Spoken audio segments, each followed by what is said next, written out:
So yeah, A Dark History of Sugar. I gave a talk earlier in the year about Elizabeth Raffald because my Elizabeth Raffald book came out before Mrs. Beeton, and I never did a talk about A Dark History of Sugar because, well, I suppose I was a bit naive.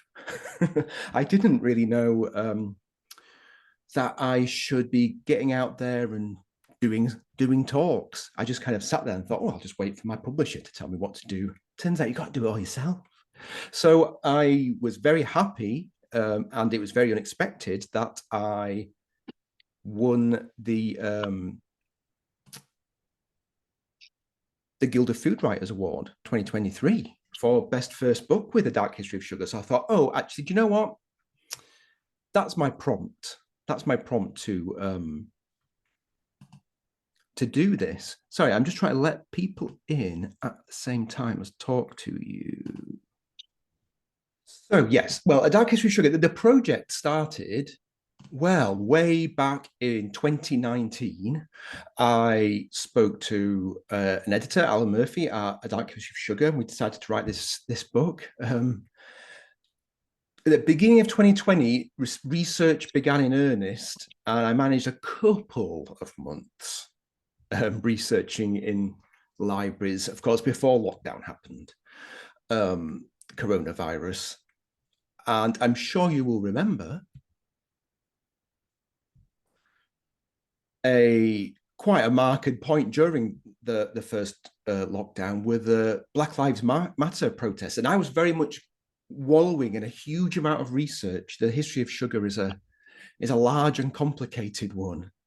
And I was really having difficulty sorting out all the information and trying to put it into some kind of cohesive, into a book that made sense and kind of wasn't all sprawling and interconnected and confusing.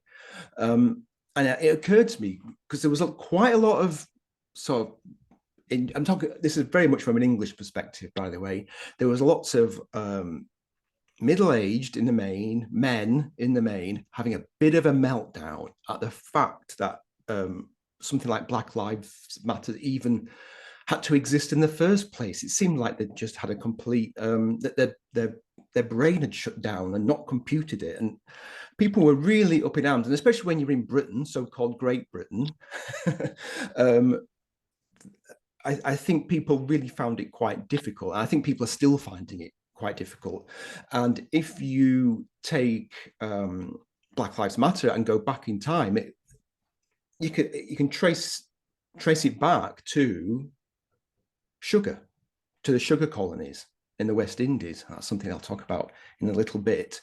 And so it occurred to me, and it seems like it should be a no-brainer, shouldn't it? I thought, oh, I need to tell it chronologically. It's a history book. Of course, you tell it chronologically.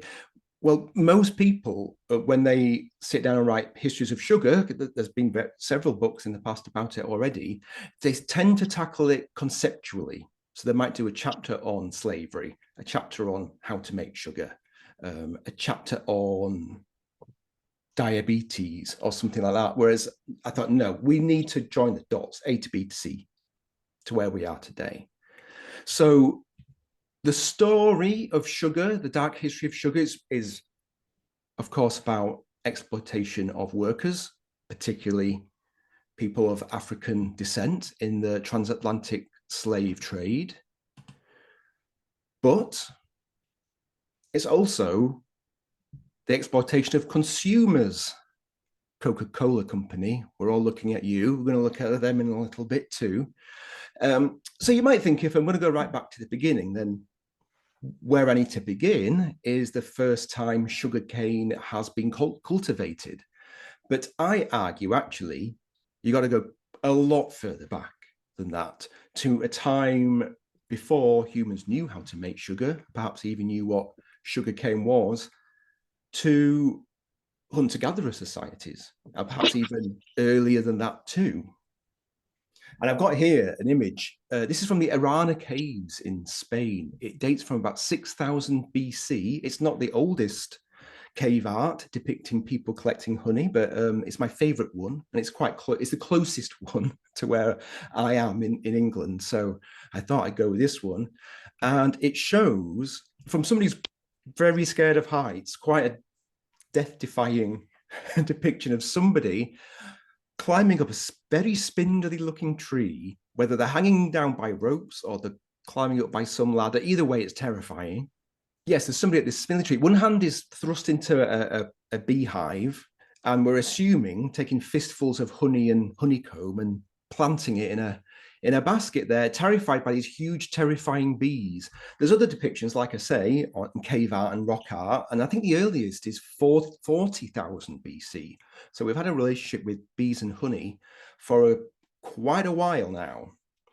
And this really plays into my sort of first way round in academia, where I studied to be an evolutionary biologist, studying the evolution of behaviors, cooperative behaviors and altruistic behaviors, going against, that idea of people being very competitive and survival of the fittest and being selfish.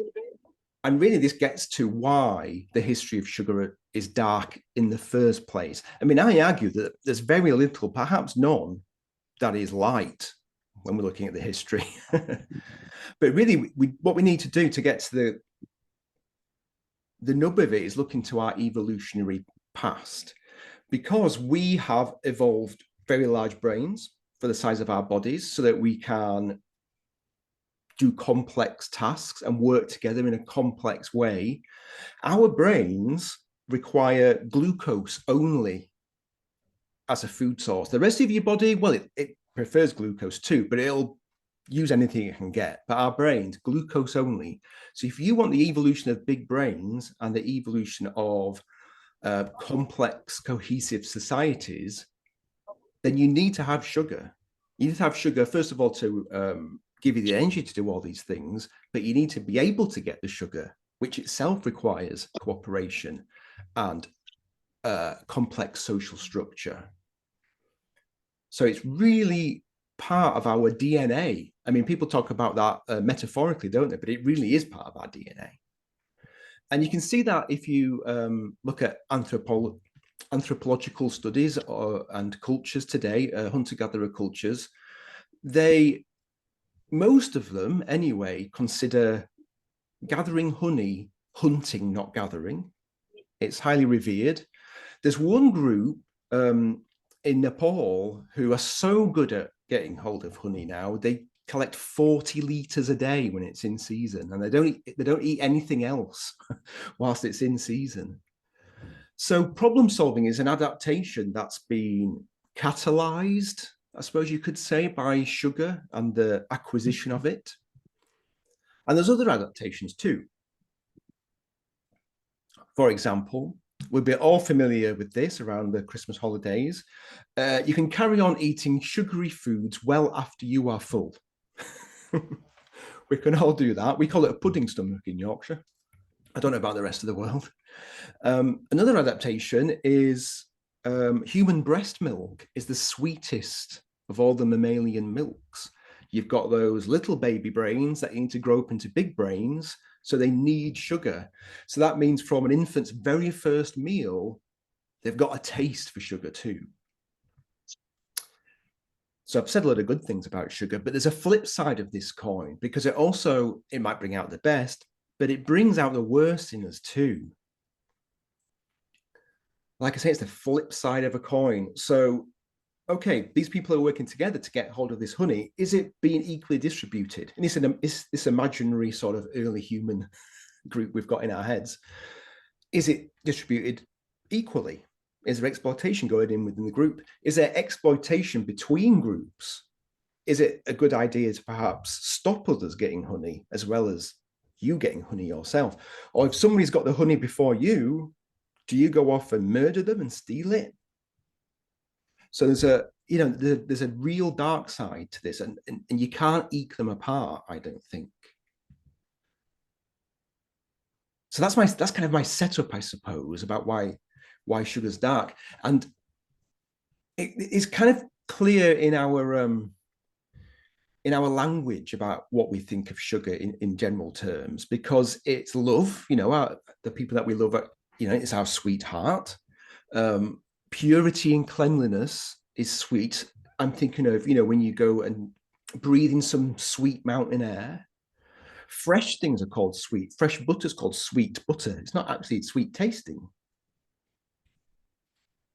We give our sweethearts sweet things like chocolates on Valentine's Day and Christmas to show them how much we love them. And of course, as we all know, little girls are made of sugar and spice and all things nice. And I think this one is a real crux. Childhood memories. Going to the corner shop for penny sweets. I remember that and being very excited about doing that as a child. Baking with grandma, pink sponge and custard at school dinners, all these things. But also, sugar is a drug. Now, I've put an asterisk next to that because there's a caveat. And people, I've got into trouble. I don't get into trouble very often on social media, but the one time I have got into trouble was when I was kind of talking about this, and people said, and they were right. They said you can't really say that people are addicted to sugar, are sugar junkies. You can't really lump them into intravenous drug users into that category. It's not very fair. You know, we need sugar to eat, and you shouldn't be shaming people. And absolutely, and that it wasn't my intention at all. I was thinking of it, and perhaps Twitter wasn't the best way to talk about it because it's a little more complex. My point was, when you eat sugar, the pleasure centers of your brain fire off, well, a suite of neurochemicals. One of those, or some of those rather, are closely related to opiates. So chemicals akin to heroin and morphine. So whether you are taking a drug intravenously or orally, or whether you're eating sugar and releasing and producing and releasing that sugar yourself, yes, there is two things. But from your brain's point of view, it's splitting hairs. It's the same stuff and it has the same effect. And therefore, people do show similar behaviors to drug users regarding sugar, especially if trying to stop eating sugar, you know, real withdrawal. So yes, that's my setup. That's kind of the scene setting for why sugar is so dark. So let's see it play out. Let's talk about actual sugar now. So the sugar cane, Saccharum officinalis, it was very first cultivated in the middle in New Guinea, 8,000 BC, and it was selectively bred just as a snack food. So it was selectively bred to have a sort of a thinner rind so that people could chew it as a nice, refreshing snack. It ends up on mainland Asia a couple of thousand years later. It moves quite quickly. There's the sugarcane. It's a kind of grass, a large grass, a bit like bamboo. If you've ever grown bamboo in your garden, it tends to kind of sprout up all over the place. It's quite aggressive. And the same thing happens with sugarcane. So we think it was moved by migrants, but also sprouted up itself and really moved around. So it ends up in India and China. But if you're looking for anything that's sort of sugary, a sugar product, we've got to go to 900 BC into India, where they are making ghee. It goes by the name of jaggery these days, more commonly. And it's, if you've cooked any Indian food or Bangladeshi food or Pakistani food, you'd be very familiar with it. It's kind of, it's an unrefined, fairly rocky sugar. It's slightly moist and it's very delicious. It's kind of got a caramelly taste to it. It's very nice. And there, though, it sits 900 BC. It flirts with other groups, the Macedonians and the early Persians, but it doesn't really seem to go anywhere. The next time we really see it definitely spread in large numbers, we've got to go another 1,000 years ahead to 7th century Middle and Near East, which I'm just cluing in on the map for you. Geography was never my strong point, so I need these maps.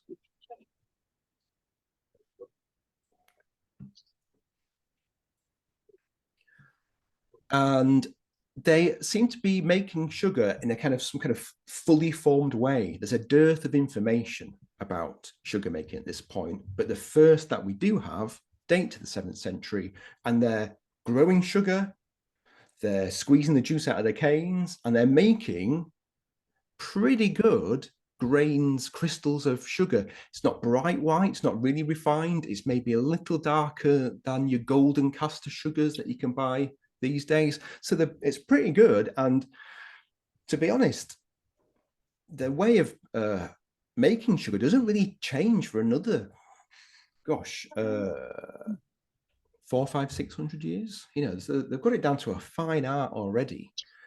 The Persian Empire adopts the Muslim faith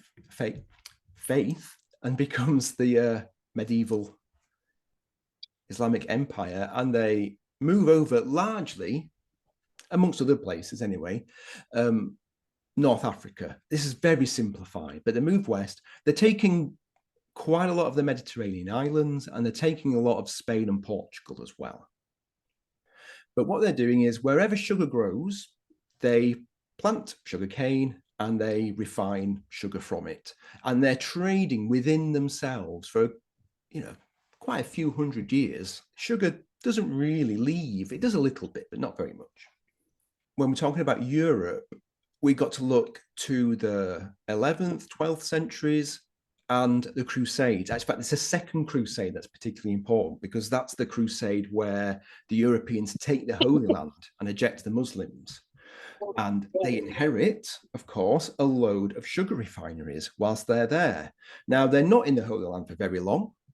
They quickly get kicked out by the medieval Islamic Empire, and off they go with their tails between their legs, but they leave with the knowledge that they can make sugar. And for that few years they were in there, in the Middle East, they were sending sugar over to the various courts, and it was, very much a food for kings and queens, for royalty around Europe at this time. Nobody else was really getting their hands on it. But anyway, they leave, and yes, they're sad because they haven't got the Holy Land anymore, but they pretty much do the same thing as the Muslim Empire and move west, this time through Europe rather than Africa. They take back quite a few of these islands. They take back almost all of Spain and Portugal. A few hundred years later, they take all of it back. And what they do is they really go for it. They really plant lots of sugar cane, and they make lots of sugar very inefficiently. So one thing they didn't learn from the Muslims was how to be efficient.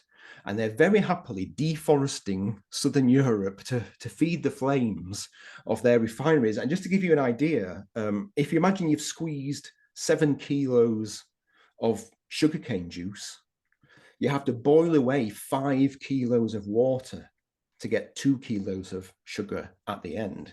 And that, with technology of the day, each refinery needed 750 kilos of wood per day. So it was crazy amounts, really was. So off they go, happily deforesting the place. They end up having to deforest the Canary Islands and Madeira. Eventually they go to the Canary Islands and Madeira because there's no point moving it across all this seaside, all this ocean, when they can just put them close to each other again. And well, this is where, for the first time, the first connection with the enslavement of Africans occurs. I'm going to tell you the story. You have to assume that there's not 100% truth in this story. It's very far back, and it's been told many times. But in the mid-15th century, a Portuguese adventurer, which, by the way, means pirate. Whenever I say adventurer, I mean pirate. He's called Gonçalves, and he's going down the coast of Central Western Africa on the hunt for ivory, spices, and gold, and also any exotic people he can take back to court and parade around for the king, which unfortunately was very standard behavior in Europe at the time, which is a bit depressing and sad, but there you go. he captures some men who are actually Muslim. What they're doing there, I don't know. But some of them are from Northern Africa and some are from the Middle or Near East. And he thinks, great, I'll capture these. I shall take them back to the courts, parade them around, and then we'll just put them to work in various different places, domestic service or whatever. Anyway, these men argue that as Muslims, really, okay, it's not the same religion, but we're basically worshipping the same God. So you can't be making us into slaves. That's not on. But don't worry, we've got a alternative. And the alternative are the people living in this part of Africa. I'm paraphrasing, obviously. And he says they are the sons of Ham. Now, I don't know if you know your Bible. I don't know my Bible. I had to look this up. Ham is one of the sons of Noah. And to cut a long story short, they have a big falling out. And Noah curses Ham to a life of servitude. And then, to make things worse, he extends the curse to all of his descendants.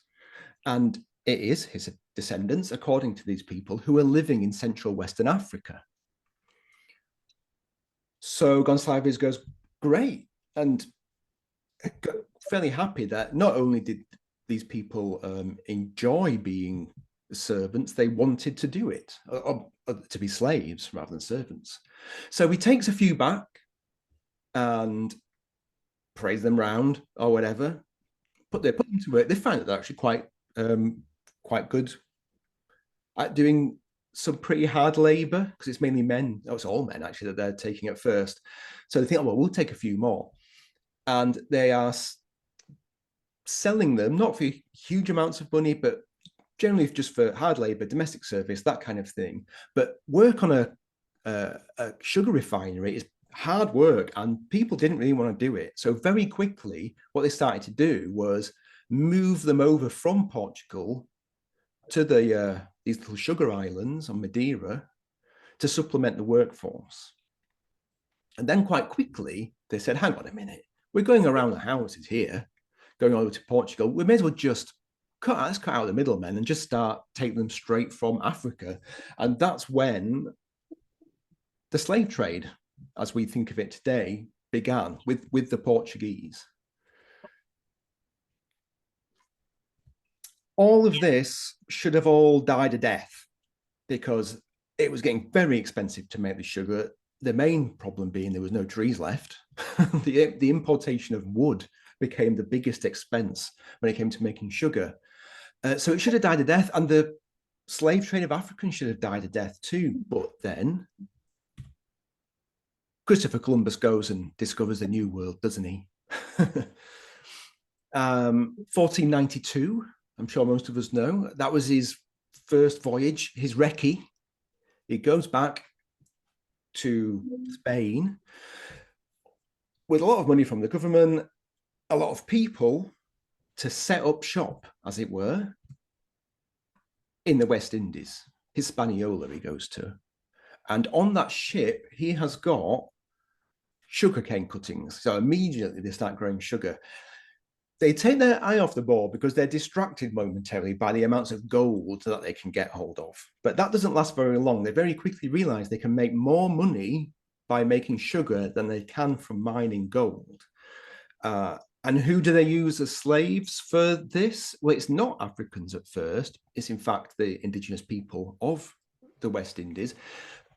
This is a picture here, a woodcut of a Carib, where we get the word Caribbean from.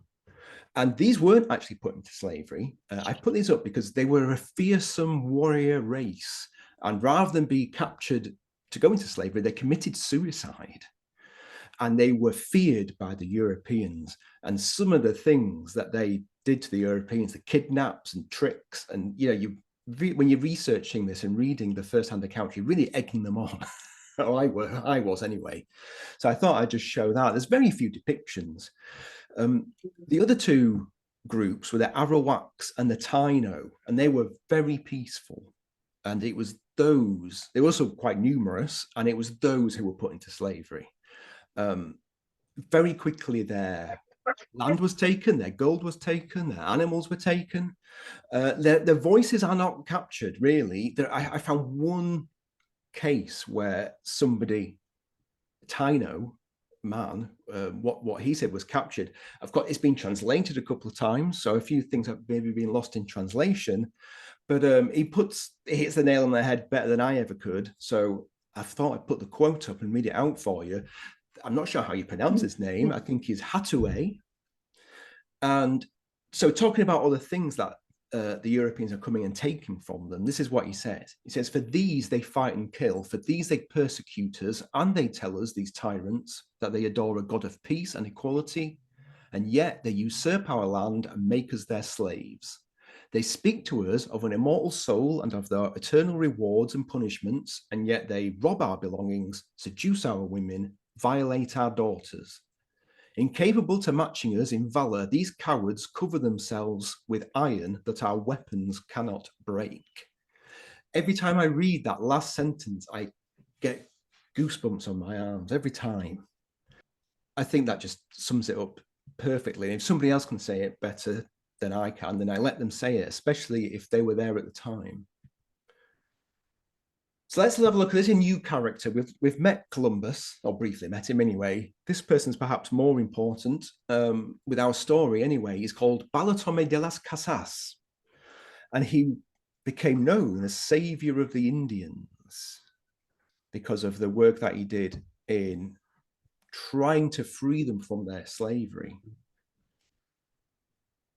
He worked out towards the end of his life that 50 million Indians died. You see, it seemed to be pretty accurate at the beginning of the 16th century, or mid 16th century at this point. They died at the hands of the Europeans, or by overwork, or by disease, especially smallpox and malaria. This is what he did. So I'll give you a very brief biography. He used to be a slave owner on Cuba. They moved to Cuba very quickly. Well, all the West Indian islands very quickly after Hispaniola. And what he did was he suddenly had this sort of moment of clarity because he thought that he was quite a good slave owner. He realized that there's no such thing. There's no such thing as good slavery or kind slavery. It was all awful. So he freed his slaves and just moved out, I guess, sold his equipment or whatever, and moved on. And he spent the rest of his life convincing people to get rid of their Indian slaves. And he'd seen in the mines some Africans that had been moved over to the West Indies to supplement the workforce in the mines. And he noticed, because for some reason, the Africans weren't quite as susceptible to disease as the Indians were. And he said, "Hey, folks, what you got to do is we've just got to make a switch. Sell your indigenous people slaves and buy these African slaves. Yes, they're more expensive because they've had to be carted over from Africa, but they're hardy, they don't die of disease, and they want to be slaves because everybody knows they're the sons of Ham." And people went, "Yeah, okay, that actually sounds like a good idea." So they made the switch. And unfortunately, it was such a success that he really opened Pandora's box. And within a couple of decades, 15,000 Africans are being transported per year. And throughout this whole time of the transatlantic slave trade, at least with the European hands, 90% of the slaves were going to sugar refineries. You know, it's the driving force. He realized quite quickly that he'd been a complete idiot and he should have applied exactly the same logic to the Africans as the Indians. And he tried to really work to get them free too. But I mean, the worms are out of the can. You're not getting that back in again. So he was very naive, doubly naive, in fact, because the slavery of indigenous people didn't end either. And the Taino eventually went extinct. All right, the English. The English at this point are just voyeurs. They're getting some sugar in. They're having a little nosy, seeing what's going on, and their interest is piqued. 1592, so 100 years after discovery of the New World, Sir John Hawkins, royal adventurer, so a royal pirate, he's going off, stealing stuff. He's got the dubious honor of being the first Englishman to trade in slaves, in African slaves, because he takes a ship, he steals a ship and all the things on it. And amongst the things on the ship are a few slaves, which he trades for reparations to his ship on Hispaniola. He goes back to England. Of course, Elizabeth I is on the throne at this point, and they realize that they've got to get into this sugar business because it's, you're going to be quids in. So they begin funding the sugar to try and get some British colonies set up to grow sugar cane. And early 1600s, or early 17th century, sorry, they take the Lesser Antilles, the little piddly islands that the Spanish really weren't too fussed about. And slaves are used immediately. There's no, well, they are supplementing workforce because there's various poor captured white English people there too, unfortunately. But that's a whole other subject for a whole other talk. Yes, they used immediately. They were looking particularly at South America, in Brazil, and they were seeing how much they used slaves there too. And they thought, yes, well, we just need to replicate their business model essentially. Put it in modern parlance. And I thought it's good prompt to talk about the sugar making process, because it's the reason that all this horribleness is here for. So I just thought I'd quickly mention it. I said before that sugar's a grass. And like a grass, you can cut it down at the base, a bit like mowing the lawn, and it'll grow back.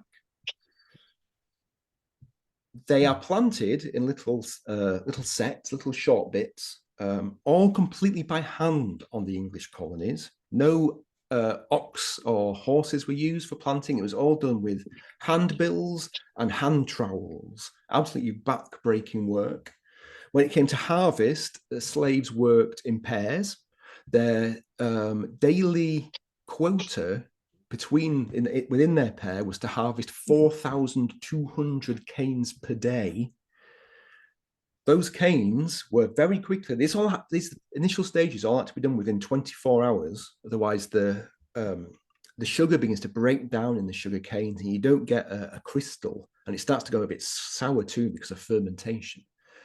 It's taken to the mill. Here we've got the mill. This isn't an English one, as you can see by the writing up here, but they've all got exactly the same design at this point. It's called a 3-roller mill. You can see the 3 rollers there in the center. They're being powered by these, well, they look like maybe donkeys or horses. We can see a slave bringing in some sugar canes here. And what you can't see on this picture here is the middle one. The middle one that I've just got lit up with my little laser pen there is out of kilter. It's sticking a little bit in front compared to the other two. So as they're spinning round, powered by the horses, sometimes powered by water, sometimes powered by slaves, depending on the one that you're at, but still all the same basic design. And what you could do is you can feed the sugar canes through, and you can squeeze the juice out. They get funneled down and taken down to the boiling room. And these did not stop for anything at all. If you were very tired and you accidentally get your finger caught between two canes as they were going in, you'd be dragged in and crushed to death. That is the only time it ever stopped because, I mean, without being too blunt, you've just passed a person through there. It's horrible. It's horrific. So 16th century, 17th century health and safety was to keep a machete by the side of the roller mill, so that if the overseer there spotted somebody getting their finger caught in the roller mill, they could cut their arm off at the shoulder to prevent them going through. And that meant that the mills didn't have to stop. They didn't care about the slaves. They cared about them from a business point of view. They didn't want to kill them. And in fact, what would often happen on the English colonies anyway, they would employ in inverted commas, a slave who had lost their arm to be the overseer in the mill, so that all the other slaves could see what would happen to them or what might happen to them should they lose their concentration. This is a bit of an anachronous picture because this is a little bit of abolitionist propaganda, really, showing a cruel slave driver drowning a slave in a vat of sugar syrup, which, well, I'm not saying it never happened, but it certainly wouldn't have been something that was common, because you're ruining all the sugar and you're killing a slave, and slaves are expensive. So it's unlikely to have happened. The reason that I'm showing this is because of the background. So during the end of the 18th century, where the abolition movement was gaining really good ground, these sorts of cartoons were appearing everywhere. And as you can see, news had got to England at this point about what was going on, because at the back here, in the background in the cartoon, you can see an amputated arm, obviously pinned up there, nailed up there, to show people, that that very thing had just happened. But I've also brought this up as well, just to, I mean, it's all very subtle in the picture, but the devil's in the detail with these things. These cartoonists were talented people. There's two amputated ears also pinned up, because that was a very common punishment for any slaves who might have been caught chewing sugar canes or drinking sugarcane juice, stealing from the sugar barons. So that was quite common. So it's a message to everyone else that you've been a thief, and a message to everyone else that's what would happen to you if you were caught. So really sort of obviously vicious physical abuse, but a lot of mental abuse, psychological abuse too. And the English, out of all the other countries, all the other, you got French there, you got the Dutch there, Portugal and Spain, the English were particularly cruel. And people who've studied these things and think about racism, particularly in Britain and in America, in the main, very much say that the kind of ingrained racism that's still being played out today, that's resulting in things like Black Lives Matter, can be traced back. You can pinpoint it to 1661 on the island of Barbados, where the sugar barons met and they wrote the Act for the Governing of Negroes.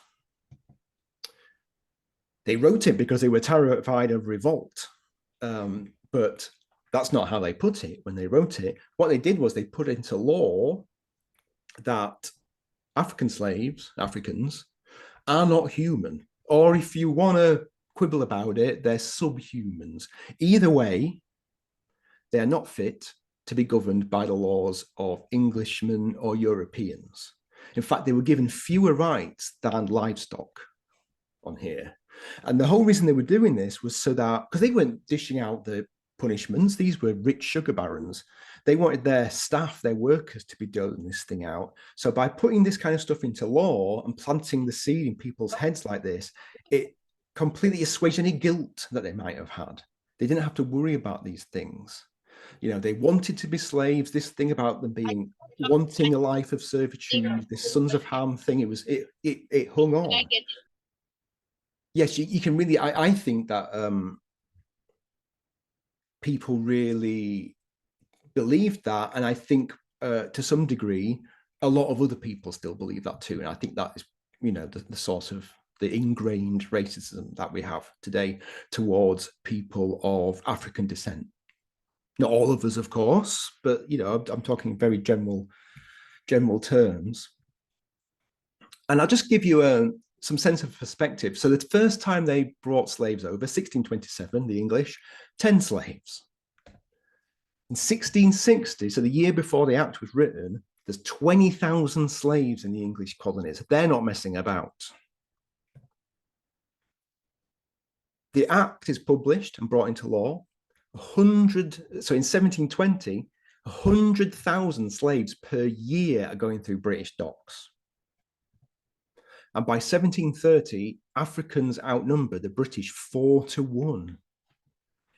The Africans could have easily overpowered them. We can see this now looking back, but of course, the cruelty of the English, like I say, the physical and the emotional abuse that they gave them, they were just completely broken. And the thing is, the other English colonies, immediately copied. The other colonies, by the Spanish and the Portuguese, also copied. So this blueprint just spread throughout all the colonies. And I'm not going to talk about specifics too much because I don't want to upset anybody particularly. But one thing that I would say is people say, and I'm guilty of this, or I was guilty of this, people start talking about the treatment of slaves, and you kind of stick your fingers in your ears and go, "I know it was awful. You don't have to tell me. I don't want to know." Well, I would argue that yes, you don't want to know, but we need to know because whatever you're thinking happened is nowhere near as bad as it was.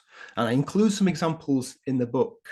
Only one or two. I don't want to be gratuitous, but I think it's really important that we actually do have a frame of reference of the kind of things that were actually going on. I've got one example here of a sort of non-violent, that's the right word, example that I've put up. This is a woodcut for some ironmongery, which will have been made in England and shipped over. It's two bits of equipment here. We've got a slave here. They've got a neck brace with some spokes on them. And they were there so that they could never fully rest. They would never be able to get a decent night's sleep. So it's kind of a form of sleep deprivation. And then also they've got this mask over their face, this iron mask. So of course they can't eat or drink whilst they're doing this, but they've got a tongue depressor in there, so they can't talk and they can't swallow either. So the poor person wearing that, what they have to do, they can't sit with their head back because they would just choke because they can't swallow. So they just have to kind of stand leaning over, dribbling all day, getting very dehydrated. Not intended to kill them, just intended it to be really awful and grueling for them. So that's kind of a small taste of the kind of things that the English were coming up with. Of course, towards the end of the 18th century and ticking into the 19th, early 19th, the abolitionist movement did come. No, of course, big thanks to things like this infamous, again, bit of propaganda. But I think we'll allow them the few white lies that they told. And this is the Brooks ship showing the packing of the slaves on the transatlantic slave trade. And it's true, they were packed terribly, but these ships were full of loads of stuff, not just slaves, all the other things that were being traded. There's the food for the crew themselves. And actually, the slaves probably took a very small amount, volume of the hull up, but they were crudely packed. Because if you showed that on a picture, it wasn't so compelling. So they told a little white lie, which, yes, we're very glad that they did.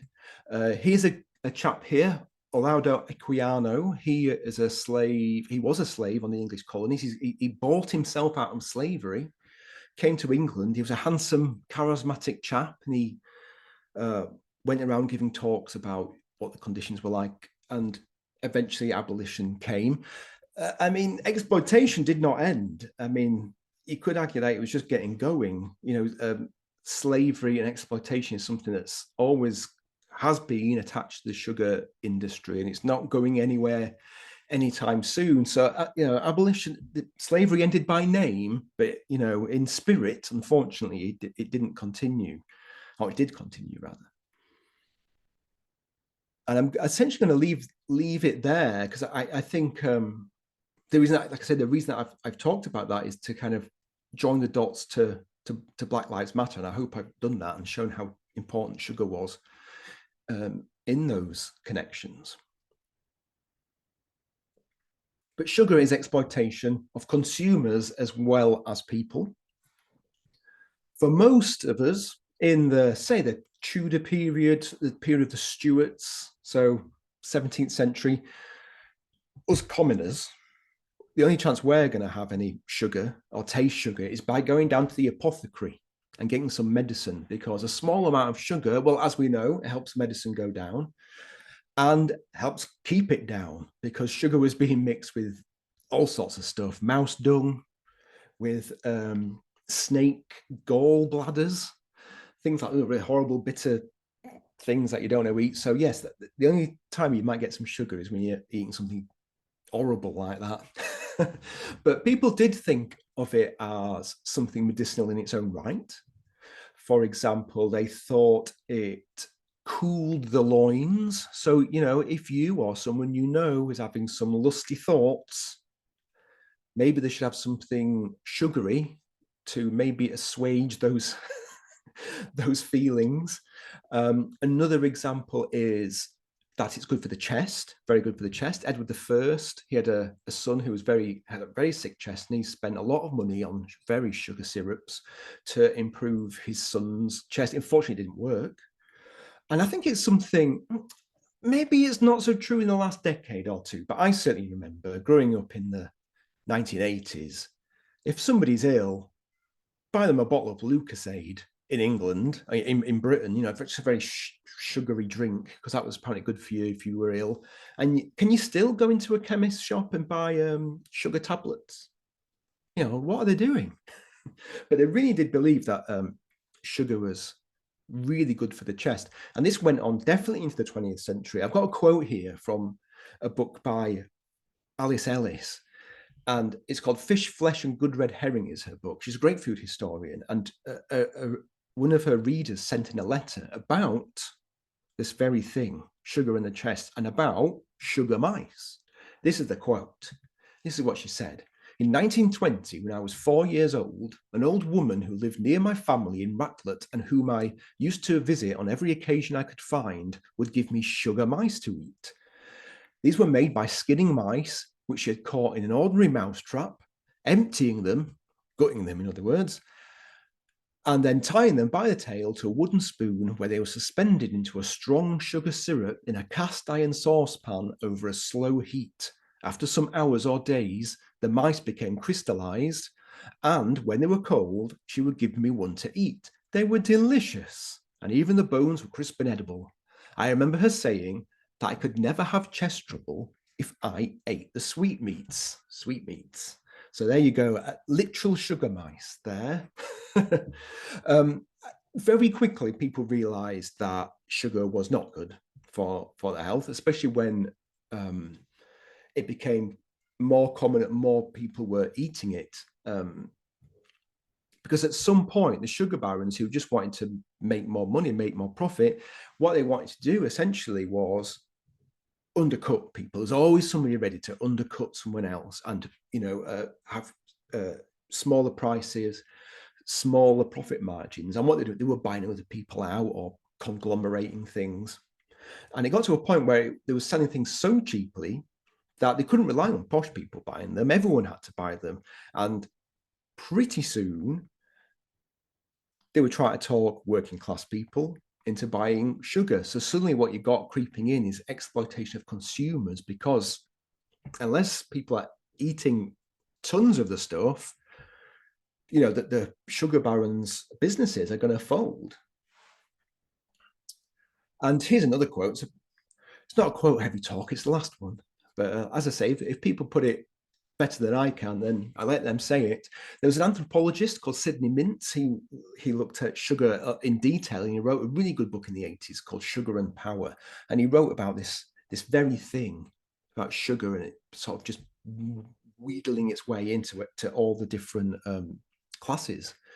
Again, this is from a sort of British perspective. He said, sugar was an ideal substance. It served to make a busy life seem less so. In the pause that refreshes it, it eased the changes back and forth from work to rest. It provided swifter sensations of fullness or satisfaction than complex carbohydrates did. It combined easily with many other foods. No wonder the rich and powerful liked it so much, and no wonder the poor learned to love it. I just think that really gets at our, that the aspirational nature of it, so people were really, poor people were spending all their money on white sugar and tea, as this sort of very miserable diagram from Bleak House from Charles Dickens shows. This two very poor men with quite a miserable looking tea. But I guess the important thing is they're having tea. I'm going to skip forward a little bit though to the 20th century, early 20th century. And we've got the Coca-Cola Company. They began in the opening decades of the 20th century. Several other companies did too. Dr. Pepper is another example. But they decided to take an aggressive strategy. to their marketing. They really did. They went to every single shop, canvassing. They made sure that no matter how small the population or how cut off the population was in the USA, every shop was stocked with Coke. They were the first to install machines in schools, for example. And by the time we've got to sort of Second World War, they're as American as apple pie. And what they managed to do, because they were rather powerful at that point, they managed to talk the government into giving them big sugar subsidies. Because right from the start, they were selling their Coca-Cola at 5 cents a bottle, and it carried on for decades. They didn't change the price because of all this help they ended up getting from the government. But anyway, Second World War, of course, American soldiers are sent all around the world at that point, and he made sure that with government help, that wherever they went, Coca-Cola went too. The war ended, the men came back, but of course, the whole world has now got a taste for Coca-Cola, and they can just repeat what they did in the USA, they can apply to the other countries. And that's essentially, in a nutshell, how they did it. By the time you get into the 70s, people realized that all the sugar was causing an obesity problem. And it was very clear that it was sugar. But what sugar did, big sugar, as they call it, because there's only a few companies now making absolutely huge amounts of sugar. The main one in America was called, or is called still, Florida Crystals. What they did was they'd seen big tobacco paying Harvard scientists to do experiments to prove that there was nothing wrong with tobacco and smoking tobacco. And they did exactly the same thing. And they managed to show, to prove, I mean, it was all nonsense, that there was nothing wrong with sugar whatsoever. And they then provided a scapegoat and said it's all fat's fault. Which I guess it also kind of makes sense in a way, because it does seem a bit tenuous about sugar making you fat. Fat making you fat makes more sense, but in fact, it's not the case. Fat's less fattening than sugar is. But unfortunately, that did create, well, decades of miserable low-fat cooking and buying lots of things like low-fat yogurt, which is laced with loads of sugar. Cereals, are a low-fat food, and therefore healthy, but absolutely full of sugar. So terrible. We're coming round to it a little bit now, but there's been problems the whole time. And yeah, in the 1970s, there was a response, and that was to put the ingredients list on the back of the packet with all the ingredients from largest to smallest. Made good sense. You're not giving away anybody's secret recipes. It's not a recipe. It's a list of ingredients from biggest to smallest. But what food manufacturers were seeing, like, well, the first or the second food on the list is sugar. So what they did was they divided and they conquered, and they came up with 56 different words for sugar. Some of them are very obviously different. They've got date sugar, demerara, brown rice syrup, caramel. But in amongst this, there's loads of words for the same stuff, just for white sugar: dextrose, fructose, galactose, glucose, beet sugar, superfine sugar. It's all just sugar. But by splitting it up, all those ingredients end up towards the bottom of the list, where they hope people have just stopped reading or gone, oh, there's only a little bit, so it's fine. People, well, they became aware of this, but they also, if you're buying 50 different things in your supermarket, if you're a busy parent, you're not going to be looking at every single thing. So in Britain recently, and I know other countries have done this, we're getting right up to the present day, really now, they've installed this, the traffic light system. This is Milky Bar because it's made by Nestle, who we should all be booing at right now because they're the worst of the worst. But the reason I've put the Milky Bar up is because, look at this, almost all four of the things are red. We've got one amber. I wonder if there's any foods out there where all four of them are red. I've not found one yet. But you look at that and you think, oh, that's terrible. Look at all the reds and there's an orange. But then you look down here and you go, oh, well, it's not that bad. I mean, I'll eat my chocolate. It's only 11% of my sugar. That could be worse. But then, of course, what you don't notice is, let's just talk about 3 pieces. I mean, Who eats just 3 pieces of chocolate? If I've got a bar of chocolate, I'm eating the whole thing. I don't know about you. And when you buy a packet of crisps or a packet of chips, if you're outside of Britain, it's the same thing. I know it's not sugar, but just whilst I'm having a rant, you look at the back and one packet, a little packet, 35 grams of crisps is 2 servings now, apparently. Absolute nonsense. Things like Special K, the Kellogg cereal, is sold as a health food. If you look at the serving size on the back, it's the equivalent to 2 dessert spoons of it. I mean, people don't have 2 dessert spoons of cereal. When people measured the amount of cereal they actually give themselves, they're consuming more sugar than a Krispy Kreme donut. So it's all just terrible nonsense, really. Now, I've probably thoroughly depressed you all. I hope I haven't too much. One thing that historians don't like doing is looking into the future or attempting to look in the future. But it does seem like we're a little bit stuck. A third of the adults in the Western world now are obese. In Asia, mainland Asia, 20% of adults have type 2 diabetes. Type 2 diabetes is the form of diabetes brought on by consuming too much sugar. I argue that a lot of this is due to choice, that we're not being given a choice, where we're living in a society where you kind of have to shop at supermarkets. I mean, I try and reduce the amount of time I spend in supermarkets, but you can't avoid them. And the choices aren't there to necessarily get the healthy foods. Certainly very difficult to get non-exploitative foods. It's hard to get fair trade things in supermarkets, I think. And one thing I've not really talked about really is the environment, the environmental cost of making sugar. It just takes up so much space, it takes up so much energy, so many resources. Several species have gone extinct because of sugar, even. But there are brilliant places, especially in Brazil and other places in South America, growing organic sugar. It's sustainable, it's good for nature. Can you buy this organic sugar in any supermarket? No, you can't. You can buy it online from the sort of whole food places, where, dry whole foods. But no, you can't go into a supermarket and buy that one. And until that happens, then I don't think much is going to change. So we really need to vote with our wallets as much as we can.